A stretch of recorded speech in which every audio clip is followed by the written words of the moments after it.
Père céleste, nous venons devant toi avec reconnaissance pour ta fidélité et pour ta parole qui nous rappelle tes promesses, ta puissance et ton œuvre au milieu de ton peuple. Merci pour ce temps que tu nous donnes pour nous arrêter et tourner nos regards vers toi. Nous te demandons de bénir cette journée. Nous te confions la santé de chaque personne qui écoute et qui lit aujourd'hui. Pose ta main guérissante sur celles et ceux qui souffrent dans leur corps, leur âme ou leur esprit. Apporte soulagement, force et restauration selon ta volonté. Alors que nous allons lire ta parole, parle-nous. Fortifie notre foi, encourage nos cœurs au milieu des défis et révèle-nous ta présence fidèle dans tout ce que nous traversons. Que ce que nous recevons aujourd'hui nous affermisse et nous fasse avancer avec confiance. Nous te remettons ce temps avec confiance. Au nom de Jésus. Amen.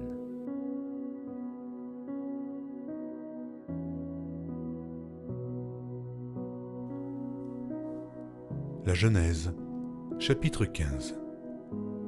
Après ces événements, la parole de l'Éternel fut adressée à Abraham dans une vision, et il dit : « Abraham, ne crains point, je suis ton bouclier, et ta récompense sera très grande. » Abraham répondit : « Seigneur Éternel, que me donneras-tu ?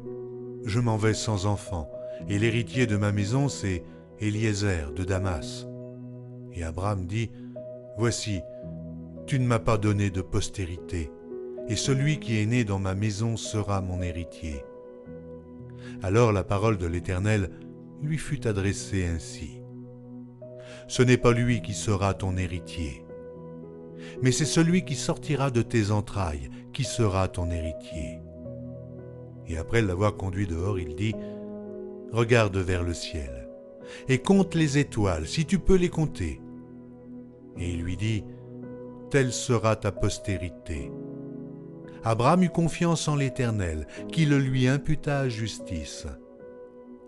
L'Éternel lui dit encore : « Je suis l'Éternel, qui t'ai fait sortir d'Ur en Chaldée pour te donner en possession ce pays. » Abraham répondit : « Seigneur Éternel, à quoi connaîtrai-je que je le posséderai ? » Et l'Éternel lui dit : « Prends une génisse de 3 ans, une chèvre de 3 ans, un bélier de 3 ans, une tourterelle et une jeune colombe. » Abraham prit tous ces animaux, les coupa par le milieu et mit chaque morceau l'un vis-à-vis de l'autre. Mais il ne partagea point les oiseaux. Les oiseaux de proie s'abattirent sur les cadavres et Abraham les chassa. Au coucher du soleil, un profond sommeil tomba sur Abraham. Et voici, une frayeur et une grande obscurité vinrent l'assaillir. Et l'Éternel dit à Abraham : « Sache que tes descendants seront étrangers dans un pays qui ne sera point à eux. Ils y seront asservis, et on les opprimera pendant 400 ans. Mais je jugerai la nation à laquelle ils seront asservis, et ils sortiront ensuite avec de grandes richesses. Toi, tu iras en paix vers tes pères. Tu seras enterré après une heureuse vieillesse. À la 4e génération, ils reviendront ici, car l'iniquité des Amoréens n'est pas encore à son comble. » Quand le soleil fut couché, il y eut une obscurité profonde, et voici, ce fut une fournaise fumante. Et des flammes passèrent entre les animaux partagés. En ce jour-là, l'Éternel fit alliance avec Abraham et dit : « Je donne ce pays à ta postérité, depuis le fleuve d'Égypte jusqu'au grand fleuve, au fleuve d'Euphrate.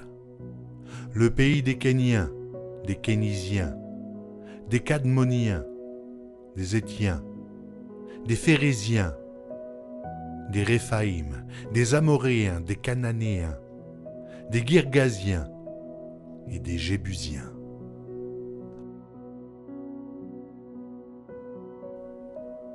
Matthieu, chapitre 14. En ce temps-là, Hérode le tétrarque, ayant entendu parler de Jésus, dit à ses serviteurs : « C'est Jean-Baptiste. Il est ressuscité des morts et c'est pour cela qu'il se fait par lui des miracles. » Car Hérode avait fait arrêter Jean, l'avait lié et mis en prison à cause d'Hérodias, femme de Philippe, son frère, parce que Jean lui disait « Il ne t'est pas permis de l'avoir pour femme ». Il voulait le faire mourir, mais il craignait la foule parce qu'elle regardait Jean comme un prophète. Or, lorsqu'on célébra l'anniversaire de la naissance d'Hérode, la fille d'Hérodias dansa au milieu des convives et plut à Hérode, de sorte qu'il promit avec serment de lui donner ce qu'elle demandait. À l'instigation de sa mère, elle dit « Donne-moi ici sur un plat la tête de Jean-Baptiste. » Le roi fut attristé, mais à cause de ses serments et des convives, il commanda qu'on la lui donne. Et il envoya décapiter Jean en prison. Sa tête fut apportée sur un plat et donnée à la jeune fille, qui l'apporta à sa mère. Les disciples de Jean vinrent prendre son corps et l'ensevelir, et ils allèrent l'annoncer à Jésus. À cette nouvelle, Jésus partit de là dans une barque pour se retirer à l'écart dans un lieu désert, et la foule, l'ayant su, sortit des villes et le suivit à pied. Quand il sortit de la barque, il vit une grande foule et fut ému de compassion pour elle. Elle guérit les malades. Le soir étant venu, les disciples s'approchèrent de lui et dirent « Ce lieu est désert, et l'heure est déjà avancée. Renvoie la foule afin qu'elle aille dans les villages pour s'acheter des vivres. » Jésus leur répondit « Ils n'ont pas besoin de s'en aller. Donnez-leur vous-même à manger. » Mais ils lui dirent « Nous n'avons ici que 5 pains et 2 poissons. » Il dit « Apportez-les-moi. » Il fit asseoir la foule sur l'herbe, prit les 5 pains et les 2 poissons et, levant les yeux vers le ciel, il rendit grâce. Puis, il rompit les pains et les donna aux disciples qui les distribuèrent à la foule. Tous mangèrent et furent rassasiés, et l'on emporta 12 paniers pleins des morceaux qui restaient. Ceux qui avaient mangé étaient environ 5000 hommes, sans les femmes et les enfants. Aussitôt après, il obligea les disciples à monter dans la barque et à passer avant lui de l'autre côté, pendant qu'il renverrait la foule. Quand il l'eut renvoyé, il monta sur la montagne pour prier à l'écart, et, comme le soir était venu, il était là, seul. La barque déjà au milieu de la mer était battue par les flots, et le vent était contraire.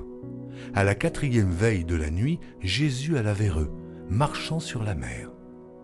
Quand les disciples le virent marcher sur la mer, ils furent troublés et dirent « C'est un fantôme !» Et dans leur frayeur, ils poussèrent des cris.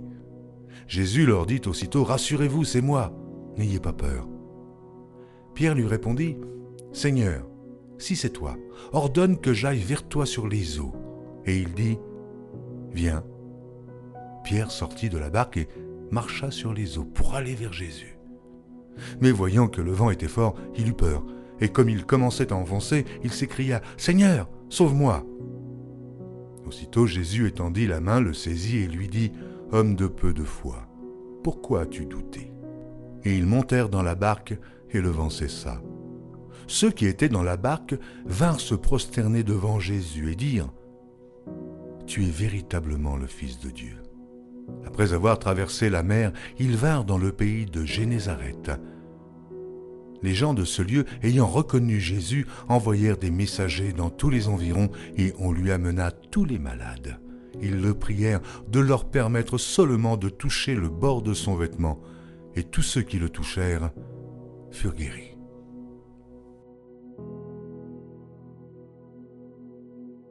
Néhémie, chapitre 4. Lorsque Sanballat apprit que nous rebâtissions la muraille, il fut en colère et très irrité. Il se moqua des Juifs et dit devant ses frères et devant les soldats de Samarie : « À quoi travaillent ces Juifs impuissants ? Les laissera-t-on faire ? Sacrifieront-ils ? Vont-ils achever ? Redonneront-ils vie à des pierres ensevelies sous des monceaux de poussière et consumées par le feu ?» Tobija, l'ammonite, était à côté de lui, et il dit : « Qu'ils bâtissent seulement. Si un renard s'élance, il renversera leurs murailles de pierre. Écoute, ô notre Dieu, comme nous sommes méprisés. Fais retomber leurs insultes sur leurs têtes et livre-les au pillage sur une terre où ils soient captifs.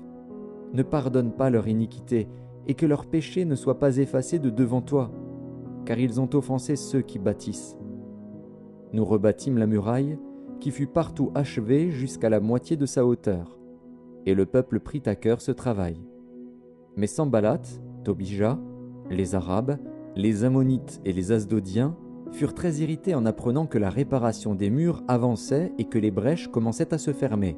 Ils se liguèrent tous ensemble pour venir attaquer Jérusalem et lui causer du dommage. Nous priâmes notre Dieu et nous établîmes une garde jour et nuit pour nous défendre contre leurs attaques. Cependant Juda disait : « Les forces manquent à ceux qui portent les fardeaux, et les décombres sont considérables. Nous ne pourrons pas bâtir la muraille. » Et nos ennemis disaient : « Ils ne sauront et ne verront rien jusqu'à ce que nous arrivions au milieu d'eux.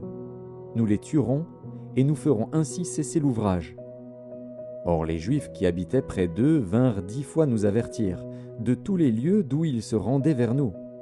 C'est pourquoi je plaçais, dans les enfoncements derrière la muraille et sur des terrains secs, le peuple par famille, tous avec leurs épées, leurs lances et leurs arcs. Je regardais, et m'étant levé, je dis aux grands, aux magistrats et au reste du peuple : « Ne les craignez pas, souvenez-vous du Seigneur, grand et redoutable, et combattez pour vos frères, pour vos fils et vos filles, pour vos femmes et pour vos maisons. » Lorsque nos ennemis apprirent que nous étions avertis, Dieu anéantit leurs projets, et nous retournâmes tous à la muraille, chacun à son ouvrage. Depuis ce jour, la moitié de mes serviteurs travaillait, et l'autre moitié était armée de lances, de boucliers, d'arcs et de cuirasses. Les chefs étaient derrière toute la maison de Juda. Ceux qui bâtissaient la muraille et ceux qui portaient ou chargeaient les fardeaux travaillaient d'une main et tenaient une arme de l'autre. Chacun d'eux, en travaillant, avait son épée ceinte autour des reins. Celui qui sonnait de la trompette se tenait près de moi.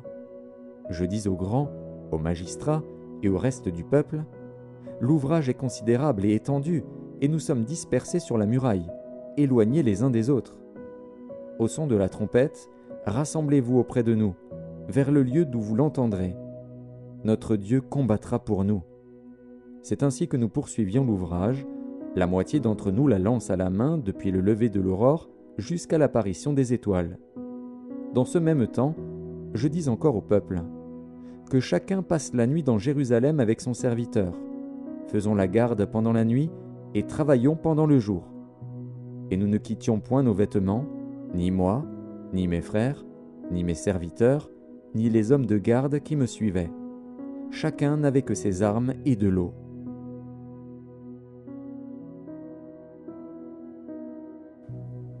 Les Actes des Apôtres, chapitre 14.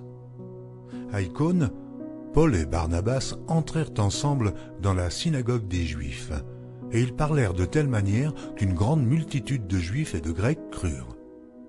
Mais ceux des Juifs qui ne crurent point excitèrent et aigrirent les esprits des païens contre les frères. Ils restèrent cependant assez longtemps à Icône, parlant avec assurance, appuyés sur le Seigneur, qui rendait témoignage à la parole de sa grâce et permettait qu'il se fît par leurs mains des prodiges et des miracles. La population de la ville se divisa. Les uns étaient pour les Juifs et les autres pour les apôtres. Et comme les païens et les Juifs, de concert avec leurs chefs, se mettaient en mouvement pour les outrager et les lapider, Paul et Barnabas, en ayant eu connaissance, se réfugièrent dans les villes de la Lycaonie, à Lystre et à Berde et dans la contrée d'alentour. Ils y annoncèrent la bonne nouvelle. À Lystre se tenait assis un homme impotent des pieds, boiteux de naissance, et qui n'avait jamais marché. Il écoutait parler Paul, et Paul, fixant les regards sur lui et voyant qu'il avait la foi pour être guéri, dit d'une voix forte : « Lève-toi droit sur tes pieds. » Il se leva d'un bond et marcha. À la vue de ce que Paul avait fait, la foule éleva la voix et dit en langue lycaonienne : « Les dieux, sous une forme humaine, sont descendus vers nous. » Ils appelaient Barnabas Jupiter et Paul Mercure, parce que c'était lui qui portait la parole. Le prêtre de Jupiter, dont le temple était à l'entrée de la ville, amena des taureaux avec des bandelettes vers les portes et voulait, de même que la foule, offrir un sacrifice. Les apôtres Barnabas et Paul, ayant appris cela, déchirèrent leurs vêtements et se précipitèrent au milieu de la foule en s'écriant : « Ô homme, mais pourquoi agissez-vous de la sorte ? Nous aussi, nous sommes des hommes de la même nature que vous. Et Vous apportant une bonne nouvelle, nous vous exhortons à renoncer à ces choses vaines pour vous tourner vers le Dieu vivant qui a fait le ciel, la terre, la mer et tout ce qui s'y trouve. Ce Dieu, dans les âges passés, a laissé toutes les nations suivre leur propre voie. Quoiqu'il n'ait cessé de rendre témoignage de ce qu'il est en faisant du bien, en vous dispensant du ciel les pluies et les saisons fertiles, en vous donnant la nourriture avec abondance et en remplissant vos cœurs de joie. À peine purent-ils, par ces paroles, empêcher la foule de leur offrir un sacrifice. Alors survinrent d'Antioche et d'Icône des Juifs qui gagnèrent la foule et qui, après avoir lapidé Paul, le traînèrent hors de la ville pensant qu'il était mort. Mais les disciples ayant entouré, il se leva et entra dans la ville. Le lendemain, il partit pour Derbe avec Barnabas. Quand ils eurent évangélisé cette ville et fait un certain nombre de disciples, ils retournèrent à Lystre, à Icône et à Antioche, fortifiant l'esprit des disciples, les exhortant à persévérer dans la foi et disant que c'est par beaucoup de tribulations qu'il nous faut entrer dans le royaume de Dieu. Ils firent nommer des anciens dans chaque église et, après avoir prié et jeûné, ils les recommandèrent au Seigneur, en qui il avait cru. Traversant ensuite la Pisidie, ils vinrent en Pamphylie, annoncèrent la parole à Perge et descendirent à Attalie. De là, ils s'embarquèrent pour Antioche, d'où ils avaient été recommandés à la grâce de Dieu pour l'œuvre qu'ils venaient d'accomplir. Après leur arrivée, ils convoquèrent l'Église et ils racontèrent tout ce que Dieu avait fait avec eux et comment il avait ouvert aux nations la porte de la foi. Et ils demeurèrent assez longtemps avec les disciples.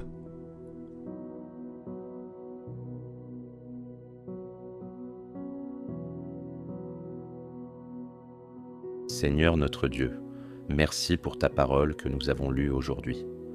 Elle nous appelle à la confiance, à la persévérance et à une foi qui s'appuie sur tes promesses malgré les difficultés. Par ton esprit, aide-nous à vivre ce que nous avons reçu. Dans Genèse 15, nous avons vu Abraham croire en tes promesses et cette foi lui a été comptée comme justice. Seigneur, affermis notre foi. Apprends-nous à te faire confiance, même lorsque l'attente se prolonge et que l'avenir reste incertain. Dans Matthieu 14, nous avons vu Jésus nourrir les foules et marcher sur les eaux, révélant sa puissance et sa compassion. Seigneur Jésus, augmente notre confiance en toi. Aide-nous à ne pas céder à la peur, mais à garder les yeux fixés sur toi au milieu des tempêtes. Dans Néhémie 4, nous avons vu les oppositions s'intensifier face à la reconstruction, mais le peuple persévérait dans la vigilance et la prière. Seigneur, donne-nous la persévérance et la vigilance lorsque ton œuvre rencontre des résistances. Apprends-nous à prier et à agir avec foi. Dans Actes 14, nous avons vu les apôtres annoncer l'Évangile malgré les persécutions et affermir les disciples dans la foi. Seigneur, rends-nous fidèles et courageux. Aide-nous à persévérer dans ta mission, même au prix des épreuves. Père, nous te remettons cette journée. Fortifie notre foi, notre courage et notre persévérance. Que ta parole continue de transformer nos vies. Au nom de Jésus, Amen.